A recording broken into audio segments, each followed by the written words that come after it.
नमस्कार, good morning. आप देख रहे हैं डीडी न्यूज। आपके साथ मैं हूं गौरव श्रीवास्तव और मेरे साथ मेरे सहयोगी हैं शरद, जो कि सांकेतिक भाषा के जरिए आपको खबरों से रूबरू करवाएंगे।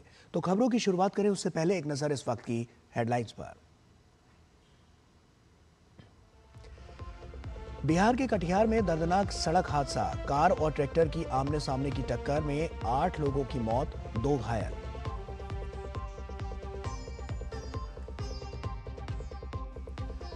सुप्रीम कोर्ट आज और कल गोधरा ट्रेन अग्निकांड मामले की करेगा अंतिम सुनवाई। राज्य सरकार और दोषियों ने दाखिल की है याचिकाएं।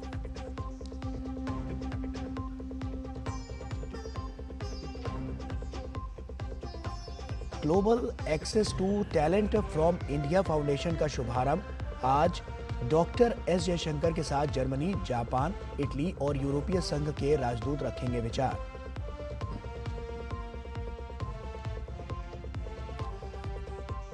अमेरिकी राष्ट्रपति डोनाल्ड ट्रंप का एक और बड़ा फैसला। ट्रंप प्रशासन ने हार्वर्ड यूनिवर्सिटी को भविष्य में दी जाने वाली वित्तीय सहायता पर लगाई रोक।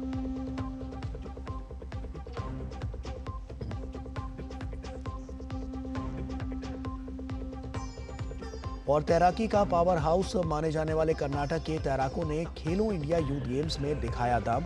एक ही दिन में जीते 4 स्वर्ण पदक। आज भी विभिन्न प्रतियोगिताओं में प्रतिभागी दिखाएंगे दमखम।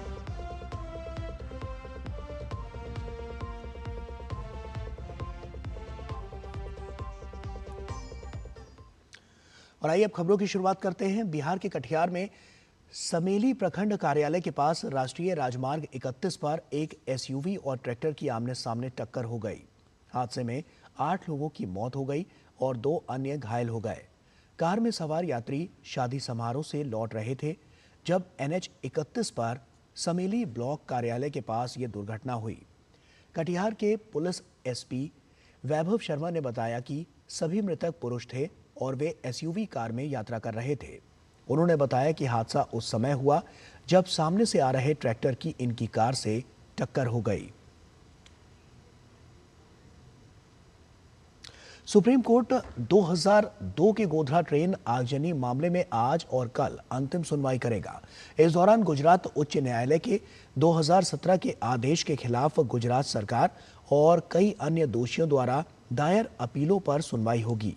बता दें कि गुजरात के गोधरा में 27 फरवरी 2002 को साबरमती एक्सप्रेस के S6 कोच में आग लगा दी गई थी, जिसमें 59 लोग मारे गए थे और इसके बाद राज्य में दंगे भड़क गए थे। गुजरात हाईकोर्ट के अक्टूबर 2017 के फैसले को चुनौती देते हुए शीर्ष अदालत में कई अपील दायर की गई हैं।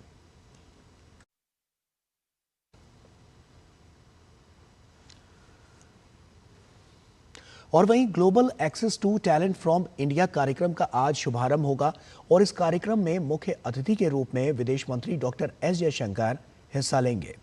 उनके साथ शिक्षा राज्य मंत्री जयंत चौधरी भी शामिल होंगे और इस दौरान S Jaishankar Germany, Japan, Italy और यूरोपीय संघ के राजदूत से मुलाकात करेंगे और उनके साथ अपने विचार साझा करेंगे।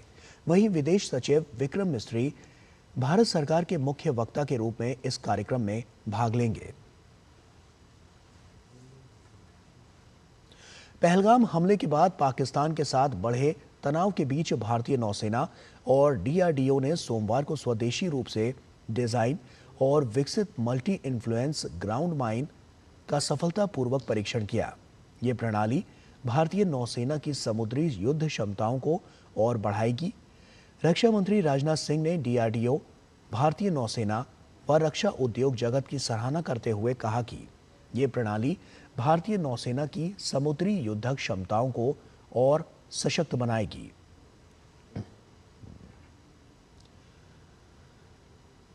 जम्मू कश्मीर के पहलगाम में हुए आतंकी हमले के बाद भारत और पाकिस्तान के बीच बढ़ते तनाव को देखते हुए कई इंटरनेशनल एयरलाइंस ने पाकिस्तानी एयर स्पेस इस्तेमाल करने से इनकार कर दिया है।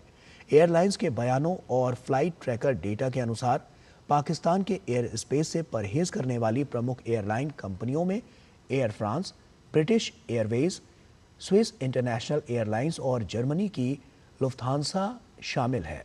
लुफ्थांसा समूह की एयरलाइंस ने रॉयटर्स को दिए गए एक बयान में कहा कि वे अगली सूचना तक पाकिस्तानी हवाई क्षेत्र से परहेज कर रही है। फ्लाइट ट्रैकिंग डेटा से पता चला कि British Airways, Swiss international airlines और एमिरेट्स की कुछ उड़ानें अरब सागर के ऊपर से गुजरी और फिर पाकिस्तानी हवाई क्षेत्र से बचते हुए अपना रुख मोड़ लिया। माना जा रहा है कि इंटरनेशनल एयरलाइंस के इस कदम से पाकिस्तान को ओवर फ्लाइट शुल्क से होने वाली आय में भारी नुकसान हो सकता है। गौरतलब है कि पहलगाम में हुए आतंकी हमले के जवाब में भारत ने पाकिस्तानी एयरलाइंस के लिए अपना हवाई क्षेत्र बंद कर दिया है।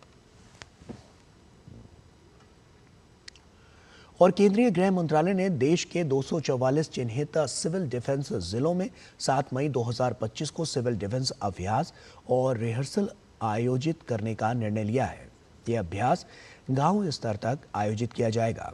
इसका उद्देश्य सभी राज्यों और केंद्र शासित प्रदेशों में सिविल डिफेंस व्यवस्था की तैयारी को परखना और उसे और ज्यादा मजबूत और प्रभावी बनाना है।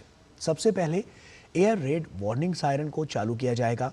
इसका मतलब है कि हमले की चेतावनी देने वाले सायरन को बजाया जाएगा। मॉक ड्रिल में छात्रों और आम नागरिकों को किसी भी आपातकालीन स्थिति से निपटने के लिए प्रशिक्षित भी किया जाएगा। क्रैश ब्लैक आउट के उपाय किए जाएंगे और इसका मतलब है कि हमले के दौरान रोशनी बंद करने यानी क्रैश ब्लैक आउट की व्यवस्था की जाएगी। महत्वपूर्ण प्रतिष्ठानों को जल्दी से छिपाने की व्यवस्था की जाएगी। लोगों को सुरक्षित स्थानों पर ले जाने की योजना लोगों को बताई जाएगी और उसका अभ्यास भी किया जाएगा।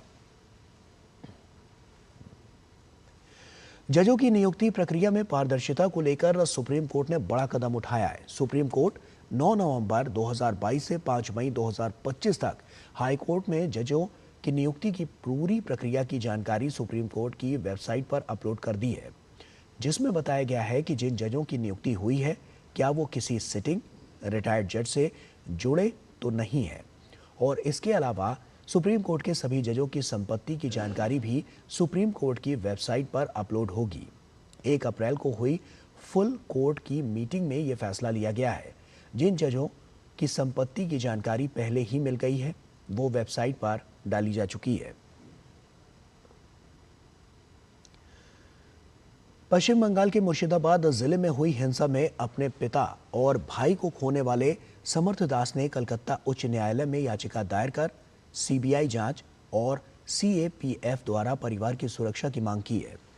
इस मामले में उच्च न्यायालय आज सुनवाई कर सकता है। गौरतलब है कि बीते महीने मुर्शिदाबाद में वक्फ संशोधन अधिनियम को लेकर हुए हिंसक विरोध प्रदर्शन के दौरान हरगोविंद दास और उनके बड़े बेटे की हत्या कर दी गई थी।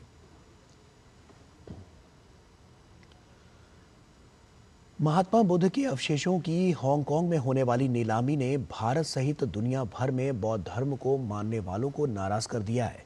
7 मई को होने वाली इस नीलामी को रुकवाने के लिए केंद्र सरकार के सांस्कृतिक मंत्रालय ने सख्ती दिखाई है।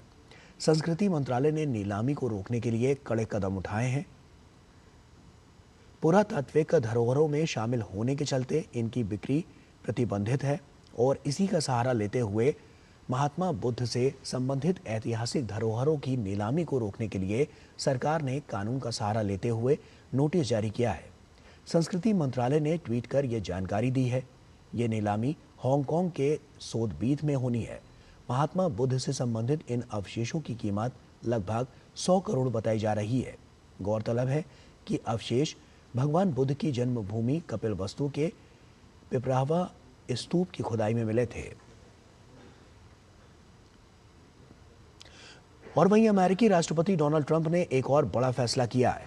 ट्रंप प्रशासन ने हार्वर्ड यूनिवर्सिटी को भविष्य में दी जाने वाली 2.2 अरब डॉलर की वित्तीय सहायता पर तत्काल प्रभाव से रोक लगा दी है।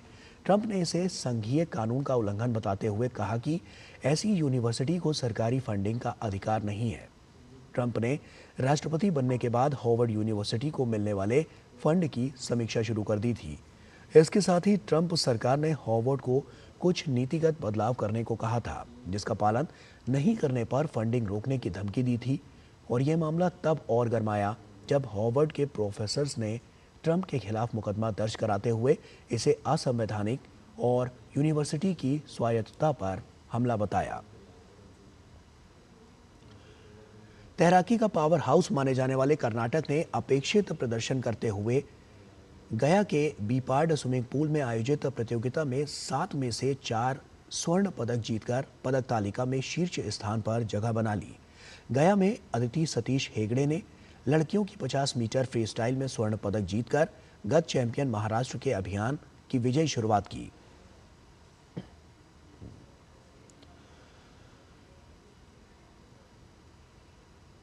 और इसी के साथ फिलहाल इतना ही। पूरी टीम को दीजिए इजाजत। आप बने रहिए डीडी न्यूज के साथ। नमस्कार।